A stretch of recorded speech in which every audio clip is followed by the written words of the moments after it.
70,000 gallons of fuel leave a depot in North Africa. 30,000 arrive at the front. 40,000 gallons vanish into the desert. And the quartermaster in charge calmly reports this as a good effort. This is not a bookkeeping error. This is the daily reality of Allied logistics in World War II. The lifeblood of modern warfare, fuel, is bleeding out into the sand before it ever reaches the tanks and trucks that need it. And the cruel twist, the solution already exists. It has been in enemy hands since before the war began. But when American engineers tried to copy it, they changed one tiny, invisible detail and turned German perfection into an Allied disaster. September 1942. Cairo, Egypt. American chemical engineer Richard M. Daniel steps off a transport plane into the heat and dust of the North African campaign. He has been sent by the War Department with a specific mission: investigate shocking reports of catastrophic fuel losses in the struggle against Rommel's Afrika Korps. Washington already suspects things are bad. Daniel is about to discover they are worse. Much worse. British quartermasters are reporting fuel losses of 30 to 40% between the ports and the front line. That means for every 3 tankfuls of fuel they unload from a ship, at best, 2 will ever reach a tank. War correspondent Alan Moorhead watches the process and can smell the problem. Literally. "We could put a couple of petrol cans in the back of a truck," he later wrote. 2 hours of bumping over desert rocks usually produced a suspicious smell. That suspicious smell is fuel, evaporating out of broken containers. British General Auchinleck estimates that 30% of all fuel never reaches its destination. In at least one documented case, 70,000 imperial gallons leave a depot, and barely 30,000 arrive. A 57% loss. And still, the man responsible shrugs and calls it a decent job. Because in this broken system, that actually is better than usual. The root of the problem sits right there, in the back of every truck, the containers. British troops nickname theirs flimsies, thin tin cans with soldered seams, holding 4 gallons each. They buckle when you stack them, split when you drop them, and start leaking as soon as the desert sun heats the metal. The seams fail constantly. Many are packed in pairs inside wooden crates, later cheapened to plywood and even cardboard. They are effectively single-use.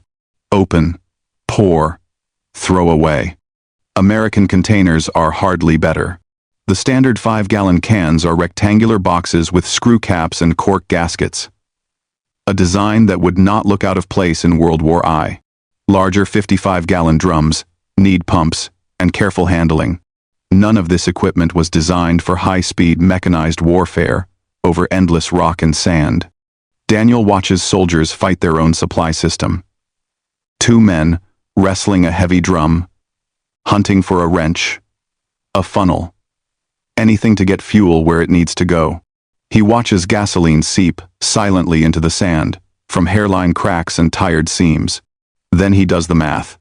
He cables Washington with an estimate: 40% fuel loss. Years later, in a 1987 article titled, "The Little Can That Could," he admits that number was partly a guess, deliberately inflated, to shock the bureaucracy awake. But whether you take his 40%, Auchinleck's 30%, or that chilling 57% example, the meaning is the same. The Allies are strangling themselves with their own containers. Meanwhile, somewhere out in the desert, German fuel sits safely inside a very different kind of can. When Allied troops first overrun a German fuel dump in the desert, they expect to find the usual chaos: leaking drums, battered cans, the same mess they live with every day. Instead, they find something that stops them in their tracks. Stacked neatly in the sand are rows of green steel containers that look almost new, despite months of brutal use. No bulging sides, no split seams, no shimmering puddles of fuel, just solid, reliable cans. These become some of the most valuable prizes of the campaign. Soldiers do not just grab them, they hoard them. Supply officers request them by name. Soon, It becomes an open secret in Allied units. If you are lucky enough to capture German jerry cans, you guard them like gold. After the second capture of Benghazi, at the end of 1941, the haul is enormous. Allied forces seize so many Axis jerry cans that elite formations, like the Long-Range Desert Group, specialists in deep penetration raids, can equip entire columns using only captured German containers. By early 1942, they have essentially abandoned British flimsies. When you are hundreds of miles behind enemy lines, you do not gamble on a tin can that might crack in the midday heat. You choose the container that simply does not fail. That miracle of steel is not an accident. It is the result of a long, methodical process that began years before the war. The Wehrmacht Einheitskanister, literally the Armed Forces Unit Canister, is born in 1937 at Müller Engineering Works in Schwelm, Westphalia.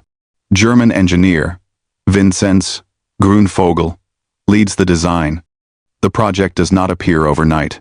After a competitive tender between 1,935 and 1,936, a test batch of 5,000 experimental cans is sent to frontline units in 1936. Soldiers drop them from trucks, drag them through mud, bake them in the sun, and freeze them in winter. Feedback flows back to Schwelm. Small details are tweaked, proportions refined, welds improved. On July 8, 1937, the German army officially adopts the design by order No. Sembayarshassu. It is by then a thoroughly tested tool of war. By 1939, as Europe teeters on the edge of conflict, the Wehrmacht has stockpiled thousands of these cans. Motorized troops receive not only jerry cans, but also lengths of rubber hose, so they can siphon fuel quickly from any source. Abandoned vehicles, supply dumps, even civilian stations. It is a quiet, tactical advantage that will help power the rapid thrust through Poland and beyond. The can itself is deceptively simple. It holds 20 liters, about 5.3 U.S. gallons. Its body is made from two stamped sheets of steel welded together. Across each side runs a recessed X-shaped indentation that becomes one of the design's most distinctive features. Inside, the walls are coated with a protective dip paint to resist corrosion. On top, 3 handles, 2 short ones on the sides and 1 long across the center. This triple handle arrangement is not aesthetic. The Wehrmacht specified that a soldier must be able to carry either 2 full cans or 4 empty ones. The handles are recessed, so they do not interfere with stacking. The cap does not screw on. It uses a cam lever mechanism with an internal breather pipe. Flip the lever, the seal breaks, air flows smoothly through the breather, and fuel pours out in a steady stream. One person can empty the entire can in seconds. No funnel, no wrench, no second pair of hands. An internal air chamber even lets the can float if it falls into water. Those X-shaped indentations serve 3 critical purposes. They stiffen the structure. They flex outward when fuel expands in heat. And they flex back when fuel contracts in cold, preventing dangerous pressure changes. Nothing is decorative.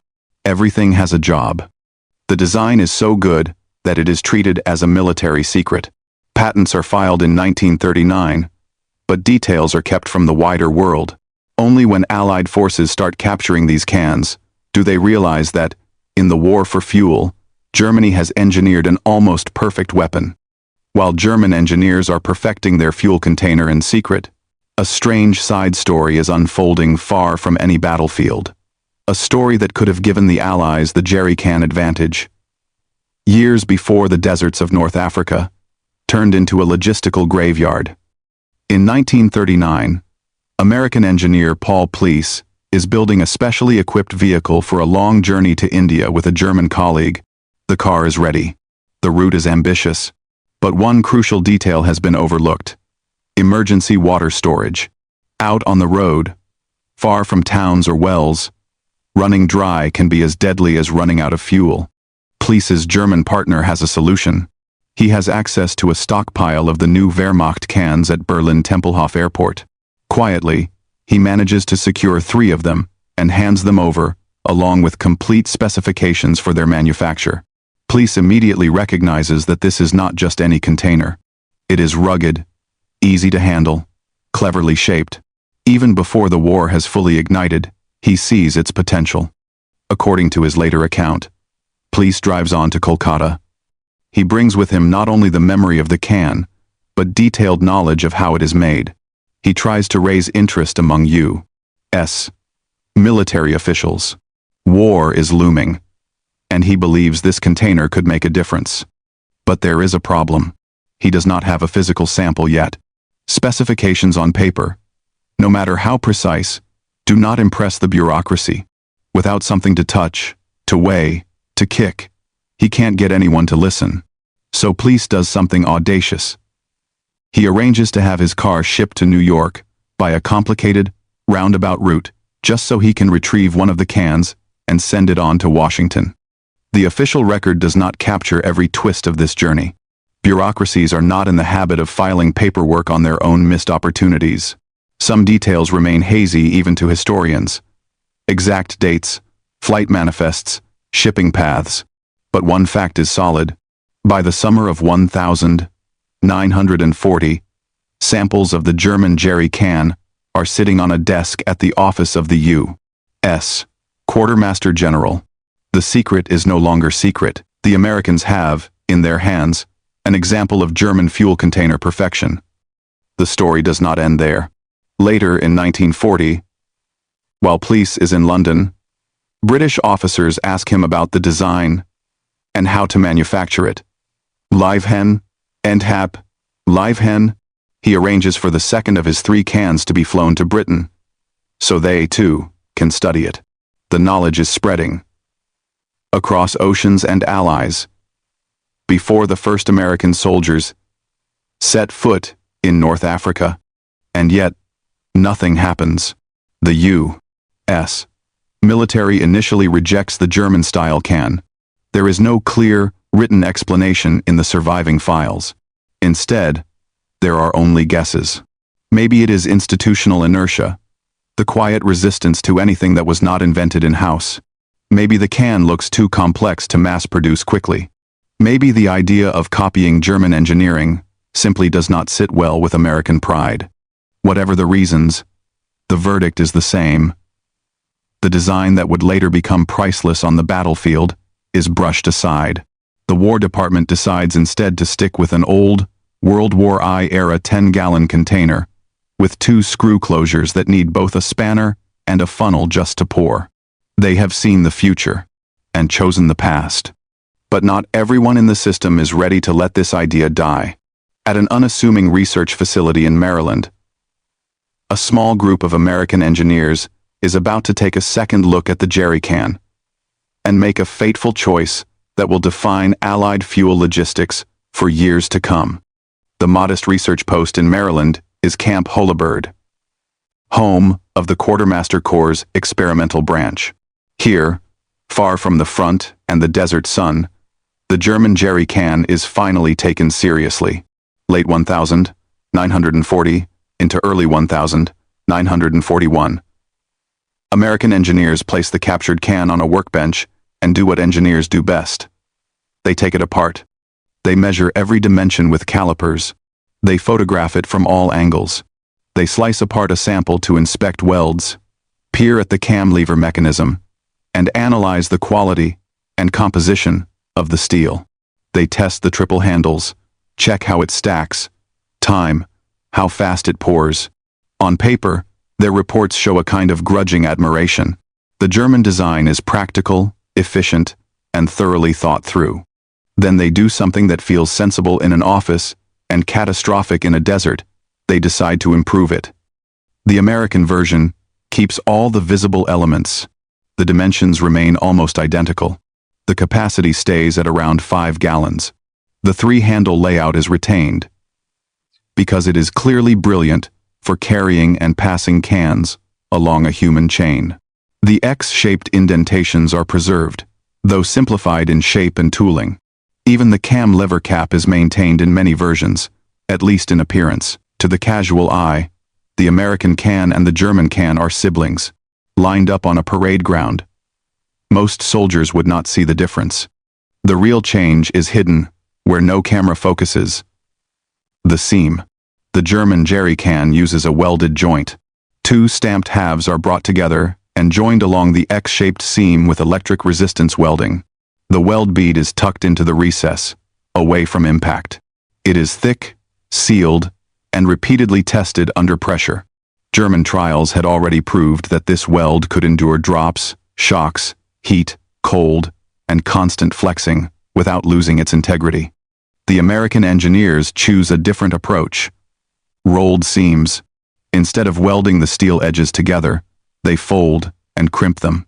This method is faster, uses less specialized equipment, and is cheaper to set up across multiple factories. The result is a can that is slightly lighter than its German counterpart. About 10 pounds empty, versus roughly 11.5. On paper, that seems like an efficiency. But for gasoline under battlefield conditions, it is a trap. As Richard M. Daniel would later write with the exasperation of a petroleum expert, it is inherently unsafe to store gasoline in containers with rolled seams. Crimped joints flex when the metal expands and contracts. Under temperature swings and physical shocks, microscopic gaps open up. Not catastrophic gushes, just slow, steady seepage. A damp line here, a suspicious smell there.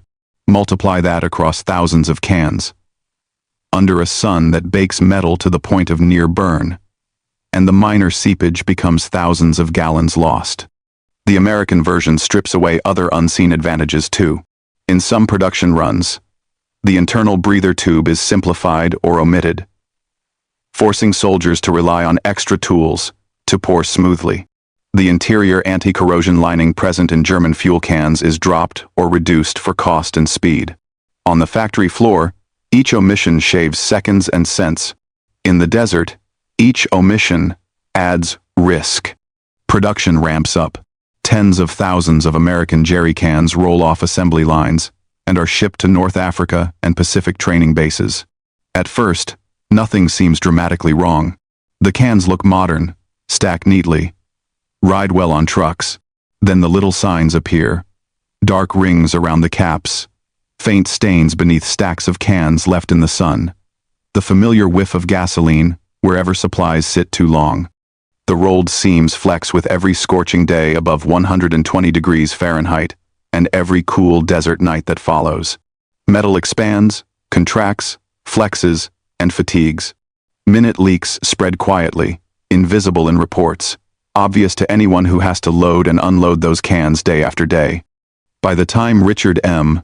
Daniel arrives in Egypt and starts counting losses, Camp Holabird's improvements have already shipped worldwide. The Allies have copied the outline of German engineering brilliance, but in changing the invisible heart of the design, they have built a can that will help drain their own war effort into the sand. By the autumn of 1942, the invisible flaws in the American jerry can are no longer just a technical curiosity. They are a battlefield problem. In Egypt, Richard M. Daniel walks through fuel depots and along dusty supply routes, watching gasoline seep into the sand from thousands of improved cans. When he cables Washington that he estimates 40% fuel loss, he is not just throwing out a number. He is trying to start a fire under a system that does not yet grasp how much fuel is literally evaporating into thin air. Years later, he will admit that the 40% figure was partly a calculated exaggeration to provoke alarm. But even if you discard his guess and stick with British Commander Auchinleck's estimate of 30% losses, or that infamous case of 70,000 gallons leaving a depot and only 30,000 arriving at the front, a 57% disappearance. The picture is damning.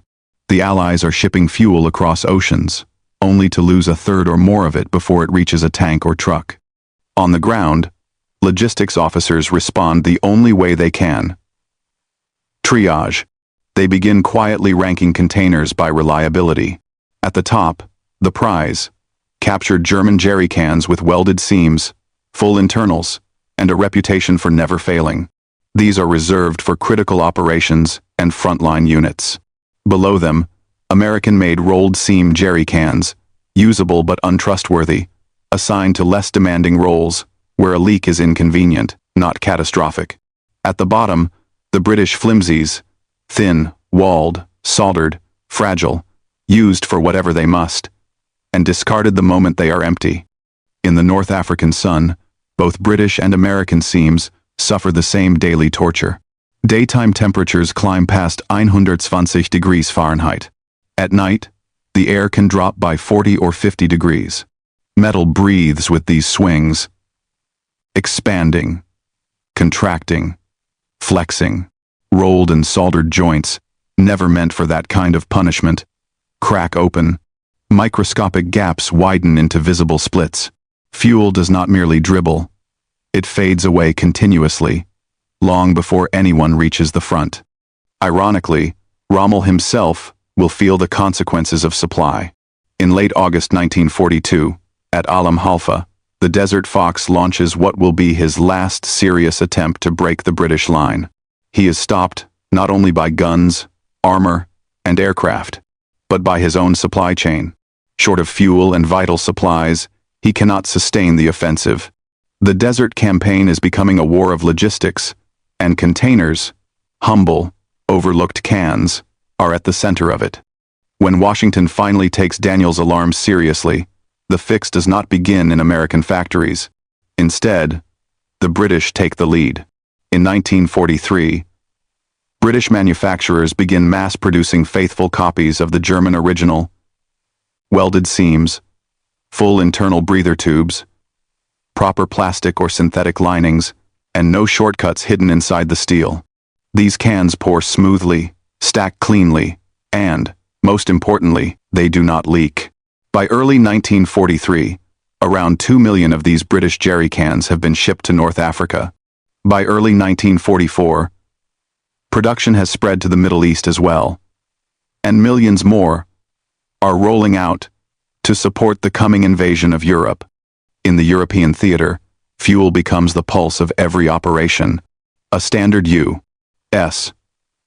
2.5-ton truck can carry about 875 gallons in jerry cans when fully loaded. But there is a new problem. Not fuel, but the cans themselves. In August 1944, with Allied armies racing across France, shortages of jerry cans begin limiting fuel supply to the front, even though plenty of gasoline sits safely in rear depots. You can't pour what you can't carry.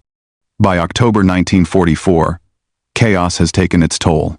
About 3.5 million jerry cans are officially unaccounted for. The reality on the ground: they form a steel breadcrumb trail from Normandy to the German border. Thousands lie in abandoned dumps and former bivouacs.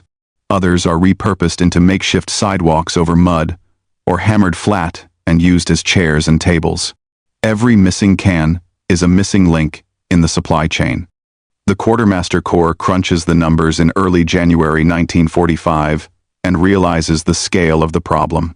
The original requirement for 800,000 new cans each month is fantasy. To keep up with losses in demand, they actually need about 1.3 million fresh cans every single month.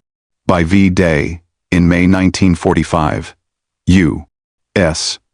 forces in Europe alone will require more than 19 million jerry cans to sustain operations. Total Allied production reaches roughly 21 to 22 million cans of various designs. Out of all those millions, the ones that truly work are the ones that most closely follow the German original, welded, tested, and faithful to every unnecessary detail the enemy insisted on before the war ever began.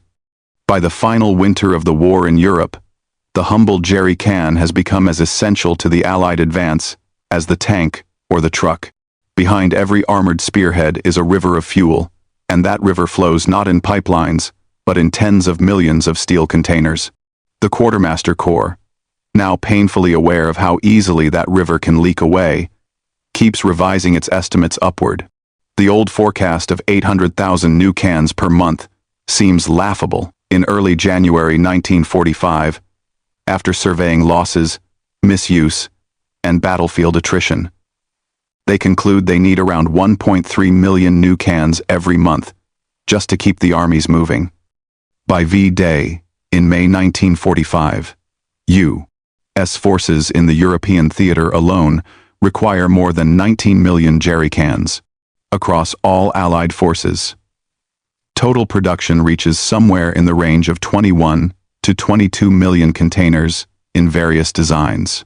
Each one is a small promise that fuel will make it from ship to depot, depot to truck, truck to front line. Each welded seam or rolled crimp is a bet on whether that promise holds. From the very top, the importance of this ugly little object is finally understood. In November 1944, President Franklin D. Roosevelt remarks that without these cans, it would have been impossible for Allied armies to slash their way across France at lightning speed. It is a rare moment when the head of state publicly acknowledges a piece of logistics hardware, and it says everything. The jerry can has become a quiet hero of the campaign. Yet, for all their influence, the American rolled seam cans leave only a faint paper trail. As Richard M. Daniel notes in his 1987 article, very little about the jerry can appears in the official record. The same bureaucracy that initially dismissed the German design, and later tried to downplay the flaws of the American variant, did not rush to document its own mistakes. There is no neat table showing gallons lost due to rolled seams. What we have instead are fragments, reports of severe fuel losses in 1942-43, field tests praising German container superiority, production figures for British welded copies, and steadily improving logistics as those faithful copies spread through Allied forces. The pattern is unmistakable. The German jerry can succeeded because Vinzenz, Grunvogel, and his team treated every detail as critical. The welded seam was not optional. The interior breather tube was not a luxury. The X-shaped indentation was not decorative flair. Every feature existed because it had survived testing under brutal conditions. American engineers, under pressure to save time and money, kept the visible form and altered the hidden core. Rolled seams instead of welded. Simplified internals. Cheaper linings. They assumed that if the outside looked right, the inside could be good enough. In the laboratory, that trade-off seemed reasonable. On the burning sand of North Africa, it translated into fuel, soaking into the ground, stalled operations, and frontline soldiers desperately preferring captured German cans over those made in their own factories. After the war, reality finally catches up with design. New military specifications, governing fuel container construction, quietly mandate welded seams, effectively abandoning the rolled seam experiment. The NATO standard 20-liter military jerry can that emerges, codified in specs like MIL C 283F and its successors, is, at its core, the 1937 German design with modest refinements. Look at one on a modern military base, strapped to an expedition vehicle, or stacked in a unrelief operation, and the silhouette is instantly recognizable. Nearly 90 years on, the basic concept has never needed a fundamental overhaul. Today, the original American rolled seam cans have become collectors' curiosities and cautionary tales. Germany, driven by necessity and guided by painstaking engineering, created a masterpiece. America, in its first attempt to copy that masterpiece, cut the wrong corners. In the end, the design that endured was the one that treated every small detail as vital. The story of the jerry can is more than a tale about a fuel container. It is a reminder that in engineering, as in war, invisible decisions can decide visible outcomes, that dismissing foreign innovation out of pride carries real costs, and that sometimes the smartest move is not to improve a proven design, it is to understand it so well that you do not dare change a thing.